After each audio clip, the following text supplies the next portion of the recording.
the final literal meaning of the word yoga, which is probably the one most used today, is that of union. This meaning that we tend to attribute mostly as the translation of yoga is actually the latest.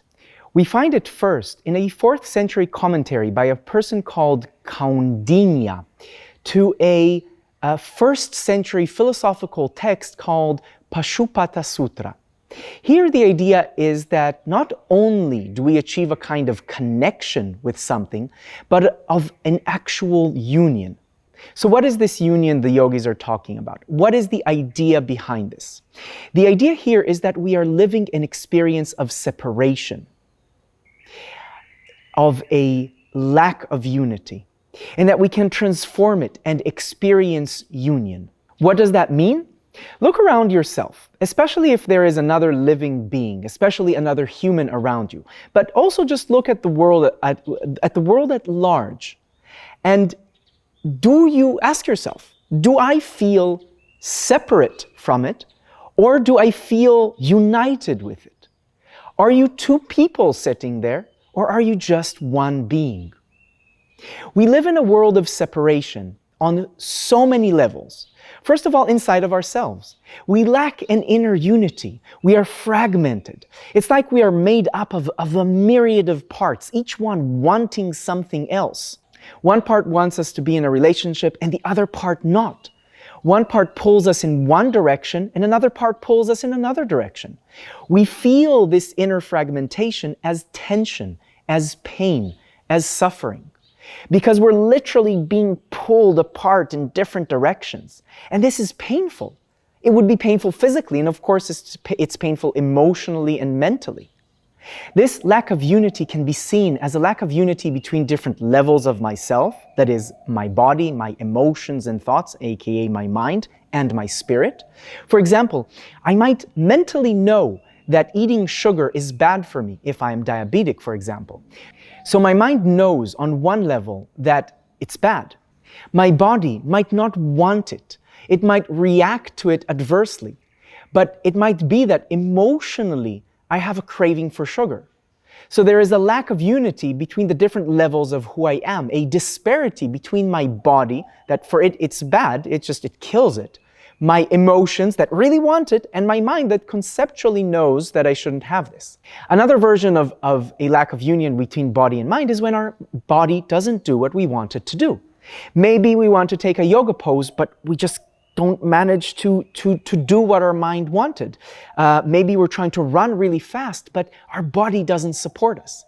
Some people who have very low body awareness, you ask them in a yoga pose to do something, let's say to stretch out their arm, and you see that it's bent. They're not aware that it's straight. Many times when I work with clients, I ask them to relax their body. And I find that their body is still full of tension. So we want to relax our body. With our mind, we tell the body to relax, but it doesn't. We tell our body to run. It doesn't run as fast, or it doesn't take the posture that we want it to take. Maybe we want to achieve something. We want to draw, but it doesn't come out. I want to play my guitar, and I know the tune in my head that I want to play, but my fingers are not moving in the way that I want. They're not accurate. They're not falling on the strings. Now, this lack of unity inside of myself can also manifest as a lack of unity within each level. Have you ever had a love interest that you felt at the same time that you really wanted to be with them, and at the same time you really just wanted to be as far away from them as possible? This would be a lack of union within our emotional level. It's like we are made up of separate parts, each one with its own desires, wishes, beliefs, and thoughts. We encounter this every time we need to make a decision, especially for those of us who find decision-making a difficult process. It's like we have different voices inside of our head arguing about what is the best thing to do. So take a moment to look into yourself and realize that even within ourselves there is a lack of union. These internal conflicts, when they happen in the mind, we call them a mental dissonance. And it causes pain. It's like there's something that we can't fit. We can't fit our self-image with our beliefs, or we can't fit our behavior with our self-expectations, or various things, and that causes a psychological tension and a psychological pain. Whenever we have a lack of union inside of us, this brings a tension into our life. It brings pain because it's almost like we were being torn apart from inside of us. One part of us wants to go one way and another part wants to go another way, and that is painful. Now, life would be much more harmonious if we were to have our various vectors of effort aligned in the same direction. In the way that I look at yoga, this is definitely part of the message of yoga, and this is a very traditional view as well. The view that we can connect all of these parts, that when I will love someone, I will love them and I won't have parts of me trying to run away from them. That when I make a decision to do something in my life, I won't have various voices inside of my head going like, no, you shouldn't have done that, you shouldn't do that, do. So yoga tells us we can achieve a union inside of ourselves, that all the different parts will become a single cohesive being that will no longer have suffering. Then, if we go beyond ourselves, it's quite obvious that we don't feel to be one with the others around us, even though we really want to.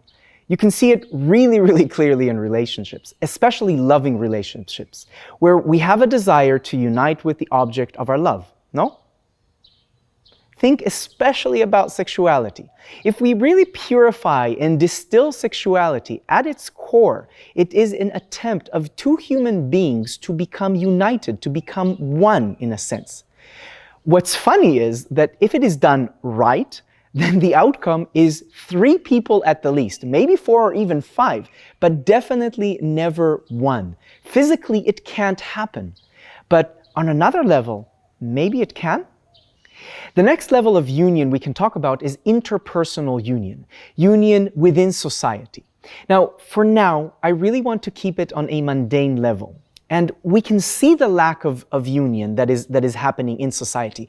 All the fighting that goes on either within just 2 people within relationships or between different groups of people and even societies and countries is arising from a lack of unity. I mean, if I were to see the other as an extension of myself, as a part of myself, or at least connected to myself, fighting with the other will simply not be an option. I will see that I am actually hurting myself when I'm hurting the other person. All the wars in the world start from the feeling of separation. Because if I did not feel to be separate from you, if I felt to be one with you, then I would take really good care of you. Heck, I would feed you like I feed myself. If we were living out of unity, it would simply not make sense to fight, to have conflict. And more than that, from a standpoint of unity, I would actually try to support the other, uplift the other, because I see the connectedness between myself and the other. And I see that when I uplift someone else, I will be uplifting the whole and myself along with it. So definitely in society, we don't have unity. And it's funny because we seek this unity. We seek it with our friends, we seek this unity with our love partners, and we seek it in society. There is an intrinsic thing inside of us that feels more safe when we are part of a group. We can talk about where this is coming from, evolutionary speaking, in evolutionary terms, but in the bottom line, it is a need to be a part of a group because a group is safe. That means to be united with people, at least on some level. So just imagine what would happen if we were to extend this unity from a specific group that believes in similar things or behaves in a similar way or comes from a familiar background or place to the whole of humanity and for the world of the animals and plant kingdom as well. And the traditional literature of yoga addresses this aspect of unity as well. Finally, yoga in the sense of union can refer to a union with everything, that not only can I be united with myself, which would mean that all of the aspects of my mental, emotional, and physical structure will be aligned in the same direction. Not only can I be united with people close to me, my friends, other people in general, and society, maybe all of humanity, but actually I can also be united with the rest of the inanimate universe. I can unite with the stars. I can unite with the galaxy. I can unite with the universe. So the idea is that we could experience the unity with inanimate objects as well as with the skies, with the earth, with the stars, with the solar system, and with the entire universe. Now, is this union a metaphor? Is it an experience or is it a reality? It can, in fact, mean all these. The union of yoga could be a metaphor that when we change the way that we think, our various vectors of thoughts and emotions will align together to create a more coherent personality that will be more amiable and positive, making our experience more pleasurable. It can be a metaphor as to how, when we live in a certain way, we begin to take others into consideration and create a society which acts in a more harmonious way, in a more unified way. But yoga claims something far more reaching. Yoga claims that this unity can truly be experienced as such, and that it has an objective existence. Some yogic traditions claim that the reality of our universe is unity, which means that there is only one being in existence. That when you look around, you actually feel one with everyone around you. Now, if there's another person with you in the room, just look at them for a moment and ask yourself, do I feel that me and this person are one or two? I feel to be myself, and they feel to be themselves. And I might feel a very deep connection to them, but I feel that they are separate. They are there and I'm here, right? Feel that for a moment. What do you feel? Do you feel to be the same being, or are you two beings? Are you yourself and they themselves? Are you sitting where you sit and they sit where they sit? This is usually the case. So our experience of the world is one of separation. I feel to be separate from the world. I'm walking in the world. I act in the world, but I am separate. I am not one with the chair, one with the grass here, one with the sky, one with everything around me. But yoga claims that not only can we really truly experience this unity, which we could attribute to, that part in my brain which makes me feel separate, shut off. But yoga claims that this unity is actually the nature of reality, that actually everything is one. And this really breaks the mind. The mind cannot understand this. And if something inside of you is going like, no way, it's impossible.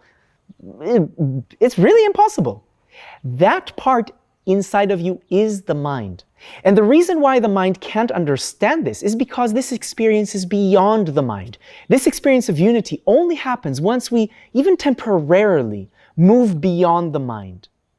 It's funny, but the most advanced vision that we have of the physical universe also claims that we exist in the reality of unity. The most comprehensive or deep theory that physicists have about how the universe is made up, how it operates, is called quantum mechanics. And physicists, that is scientists, the actual scientists that study this field, will say that as weird as it sounds, the equations show that unity is a reality of the universe, at least in some of the ways to interpret these equations. One of the versions of this theory, which is called quantum field theory, basically says that all subatomic particles that make up matter around us of the same kind are actually fluctuations of a certain field. So you know that matter is made out from atoms, right? And atoms are made from nuclei, which contain protons and neutrons, and that there are electrons kind of orbiting around these nuclei. Well, quantum field theory basically says that there aren't multiple electrons. Like if I just take a grain of sand, like if I tried to count them, I would reach like a trillion, you can't even count it. It's like one with so many zeros behind it. It's like a billion times a billion times a billion times a billion times a billion, so many. so many electrons. And what quantum field theory says, that although they appear to be so many electrons, we can look at this as if there is simply one electron which is existing in various places in space and time, but it's actually the same electron. That's because when a quantum object has the same quantum traits as another, they are basically the same one. So it's funny that a spiritual philosophy and the most advanced scientific study of the universe come to the same basic conclusions, that we exist in a world of unity, and that the separateness that we experience is in a sense illusory. It seems to be real, but in the most fundamental levels, it's not. According to yoga, the lack of union, the separation that we experience, is the basis of every type of suffering that we may experience. And it is the drive towards union which drives us in life. Unknowingly, we are always seeking to become united. Now, it's easiest to see this play out between lovers. Lovers want to unite so badly with each other. It's like they want to become one in their experience, in their being. But it's like we don't know how to become one. And since we are so identified with the physical body, we try to do it with the body. If you are a man, you usually want to be inside someone. And if you are a woman, you usually want to have someone inside you.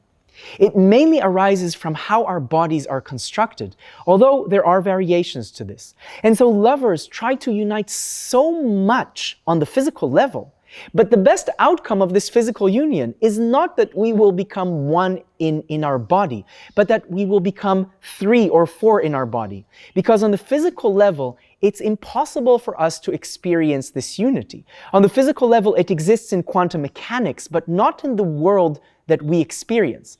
But in the experience of our being, the yoga philosophy tells us that we can experience this. This experience of the unity, either between myself and other people, or of myself within myself, or of myself with the rest of the universe. This is the experience of yoga. So yoga claims this most outrageous claim, that the person who is talking to you right now from the screen is the same person, the same being which is listening. We are actually one, even if we don't feel it to be so. Remember the exercise we did in the beginning of the class?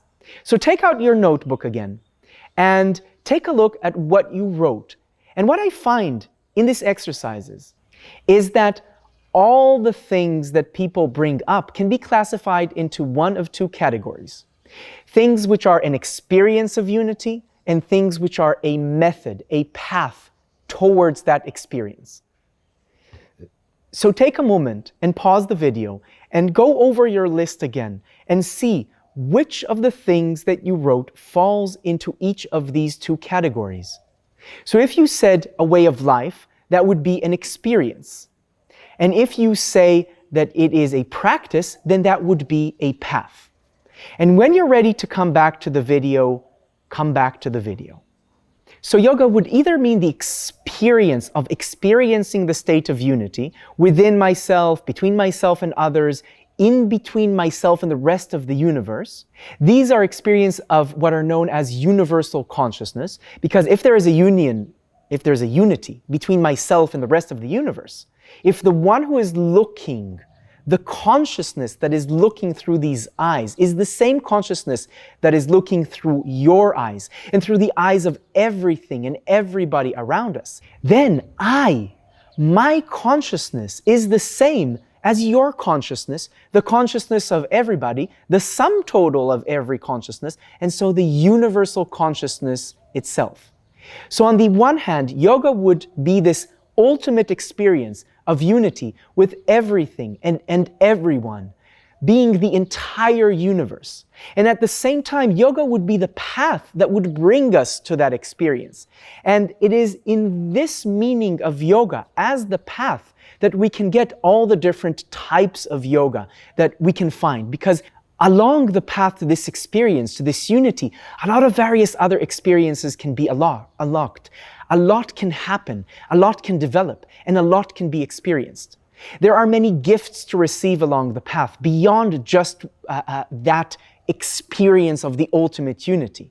And in this course, I'm going to share with you a path with the gifts that come with it, aiming at both the intermediary gifts of small unities or small accomplishments within my body, within my soul, within the different aspects of who I am, between myself and other people, between society, as well as that ultimate experience of the unity with the universe. So yoga claims something outrageous. It claims that we are actually one. Forget the physics of the bodies feeling that they are separate, because we can't really feel this unity in the physical body. But we can feel it in our sense of being, in our sense of presence, in our consciousness. Yoga says that we can actually experience that I feel to be one with you, that I feel one to be with other beings, that I can feel one with the whole of existence, and that actually this oneness is the reality, that somehow our mind creates the separation, but which is not actually real. This is the insane message of yoga. And from this insane message, everything's going to develop. It's insane, because what are the repercussions of if we are one? So I'm glad that you are joining me on this journey. I wish you a transformative and strong, deep, life-changing process.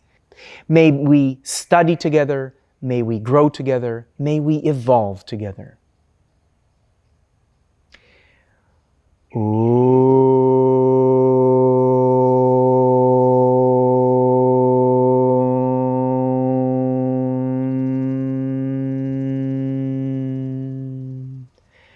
Sahana vavatu, Sahanau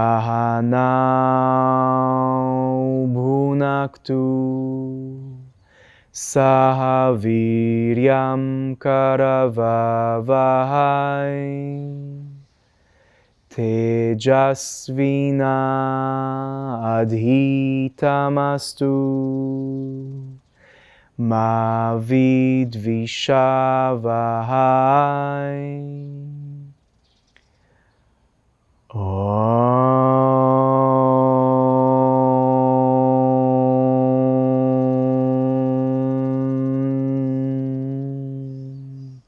Shanti, Shanti, Shanti.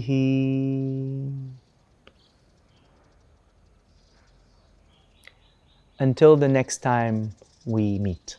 Namaste.